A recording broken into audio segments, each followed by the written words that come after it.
Bilirsiniz ki, portakal suyu, limon asiddir. Biraz belə adi balığa sıxan kimi görürsən ki, yavaş-yavaş elə bir pişməyə əmələ gəlir. Bu, məsələn, bir sutka qalarsa heç portakal suyuna ehtiyac yoxdur. Duz, pesok eyni bərabərdə. Balığı duzladıq, qaldı səhərə və salam. Bunu susilərdə, nə bilim, balıq tabaqlarında istifadə edə bilərik. Ancaq mən tezləşdirmək üçün mən də belə görmüşəm. Şüyüd də vurur. Əvvəlki dədə-baba üsulunda duz, pesok eyni bərabər şüyüdün yarpağı vurulardı. Yumru qarışıq, yumru istiyor. Amma indi hər şey müasirləşib, hər şey mədəni olub.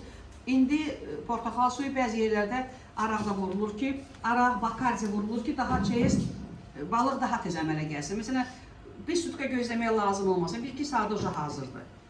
Evdə də apelsin, portakal suyuna vura bilərsiniz. Adi çiğ balıqdır, mağazadan aldığımız salmon balığıdır. Bulduq, indi doğrayıb bunu istifadə edəcək. Yəni, bu çiğlikdən çıxıb. Normal qida kimi istifadə edə bilərik.